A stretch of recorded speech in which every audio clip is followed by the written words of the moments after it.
마야게 지오 구출 작전은 베트남전에서의 미군의 마지막 공식적인 작전입니다. 납치된 자국의 환물선인 마야게 지오의 승무원들을 구하기 위해 의욕적으로 구출 작전을 펼쳤지만 치명적인 정보 부족으로 인해 결국 40여 명이 전사한 사건입니다. 마야게 지오는 미국의 화물선으로 39명의 승조원이 타고 있었습니다.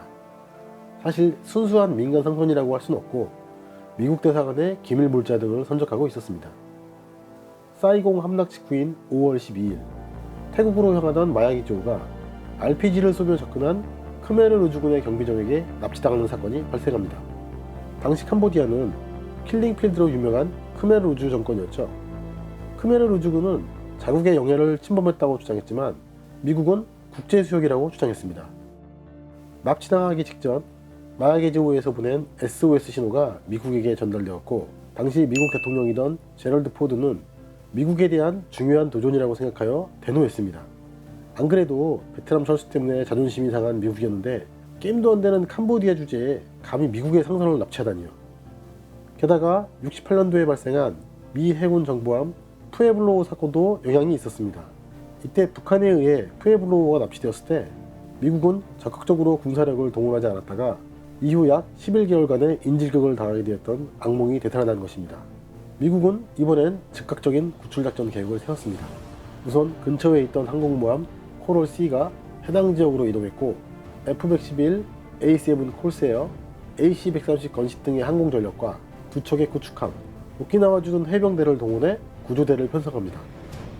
5월 13일 근처를 수색하던 P-3 대잠 초계기가 납포되어 이동하고 있던 마야게 지오의 위치를 찾아냅니다. 긴급 발진한 F-111과 F-4 팬텀기들이 마야게 지오 상공을 선회하며 마야게 지오가 이동하지 못하게 배 주변에 위협 사격을 가하기 시작했습니다.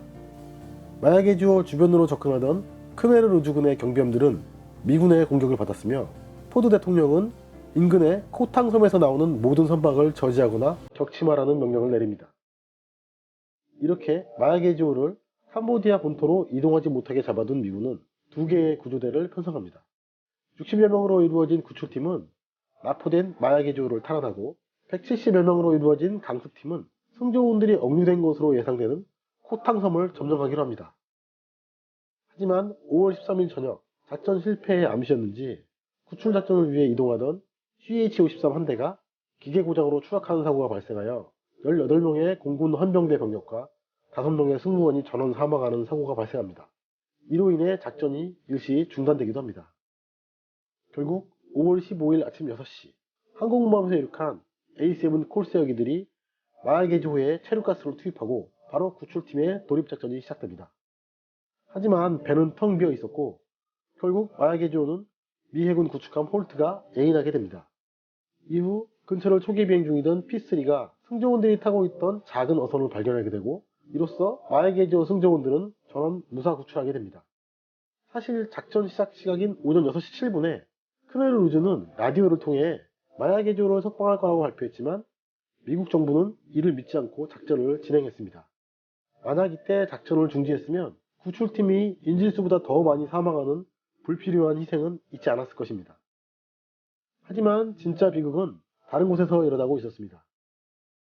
아침 6시 12분 세대의 HH-53 졸리그린과 제21 특수작전대대 소속의 5대의 CH-53 헬기들에 탑승한 강습팀의 코탕섬 강습작전이 시작됩니다. 하지만 강습팀은 적들의 규모와 무장을 완전 잘못 파악하고 있었습니다. 소대 병력에 허접한 수비 병력만 있을 거라고 예상했지만 실제로는 200명 이상의 중무장한 병력이 기다리고 있었으며 오히려 구출팀의 인원보다 더 많았습니다. 사실 이들 코탕섬에 주둔하던 크메르 루즈군은 인접한 베트남군으로부터 섬을 방어하기 위해 주둔하던 정규군이었습니다. 또한 섬 주변은 해안진지와 대공포로 무장되어 있었는데 항공지원도 없이 무작정 돌입하던 제1파 공격대 헬기들이 3대나 격추되고 나머지 헬기들도 구사일생으로 비상착륙하게 됩니다. 크메르 루즈군은 헬기들이 착륙하는 가장 취약한 순간을 노려 집중 공격하였으며 이때 많은 사상자가 발생하게 됩니다.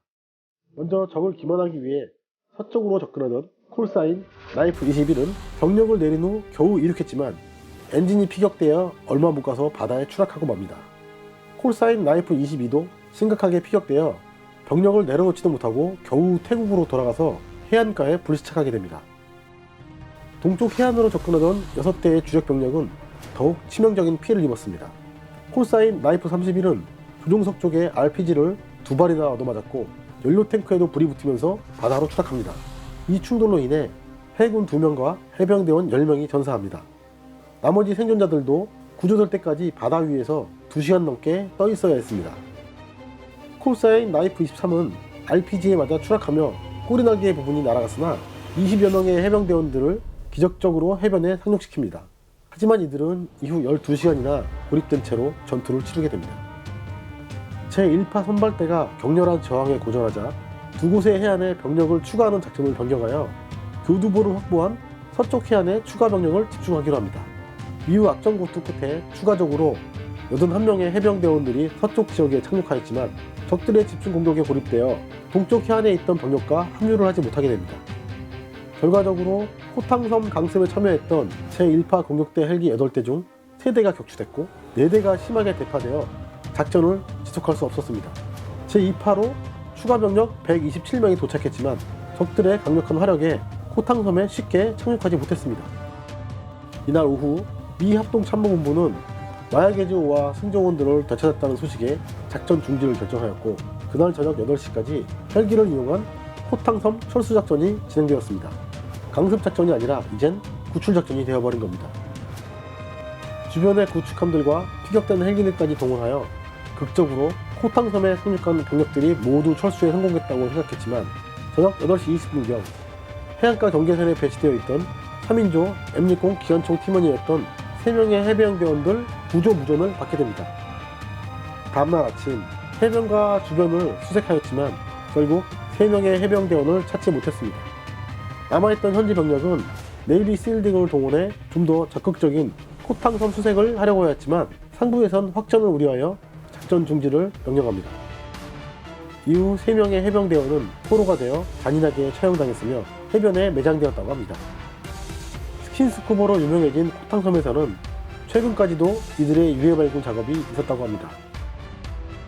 결국 치명적인 정보 부족과 조직 간의 커뮤니케이션 부재, 무리한 작전 강행으로 실종자 포함 41명이 전사하고 50여 명이 부상, 3대의 헬기가 격추되는 등 최악의 구출 작전이 되고 말았습니다.